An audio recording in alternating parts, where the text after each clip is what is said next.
इस सीन में महारानी का कोई अता पता नहीं है और अचानक पीछे से आके हमला कर देती है। ये तो मेरी भी माँ निकली। महारानी जब पहले सिपाही को मारती है तब दूसरे सिपाही के पास काफी टाइम था हमला करने के लिए, लेकिन नहीं, बंदे को तो मरना ही था। इस सीन में पानी बिल्कुल ठीक है और अचानक ही सीन बदलता है, जगह बदलती है और ये लो, मोहतरमा भी फिसल गई। और फिसलती भी ऐसे है जैसे कि वाटर पार्क की स्लाइड हो। अभी पानी का बहाव इस डायरेक्शन में है, लेकिन जैसे ही वो लकड़ी पकड़ती है पानी का बहाव रिवर्स हो जाता है। अब समझा। ये कोई लकड़ी नहीं, ये पानी की दिशा बदलने का गियर है। ये महारानी हाथ तो ऐसे उठा रही है जैसे कि सब्जी बेचने आई है।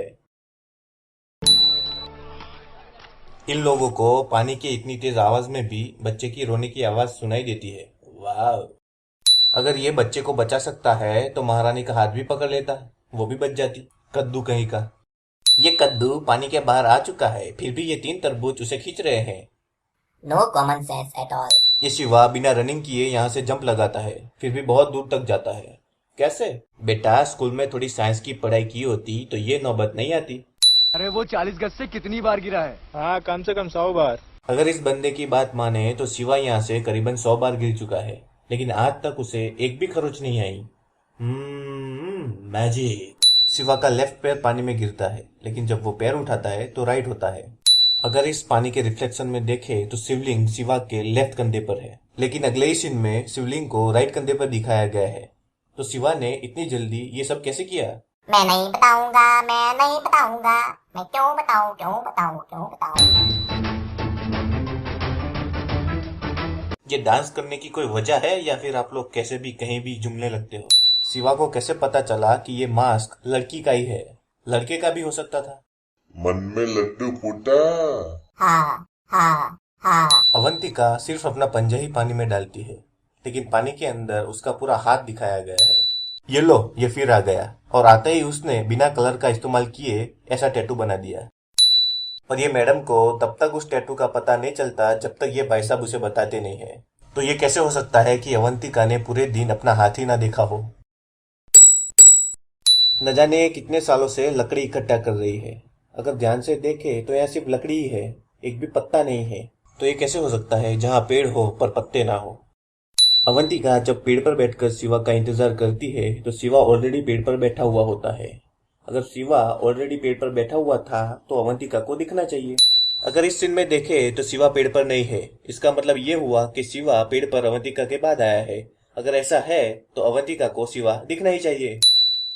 इस सीन में अवंतिका के कपड़े फटे हुए नहीं होते हैं, लेकिन अगले ही सीन में अवंतिका के कपड़े फटे हुए होते हैं ताकि शिवा उसे आसानी से निकाल सके।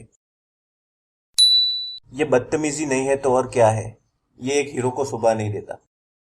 शिवा आंखों में काजल, होठों पे लाली और कपाल में तिलक, ये सब सारी नेचुरल प्रोडक्ट से करता है। अवंतिका के पीछे कुछ नहीं है, लेकिन अचानक पीछे गांठ आ जाती है ताकि उसे वो खोल सके। ये बंदा अवंतिका के राइट हैंड पर ये चीज बांधता है, लेकिन इस सीन में अवंतिका के लेफ्ट हैंड पर ये चीज बंधी हुई होती है। ये सारी गड़बड़ तूने ही की है ना? रोमांस बहुत हो गया, अब कुछ काम करते हैं।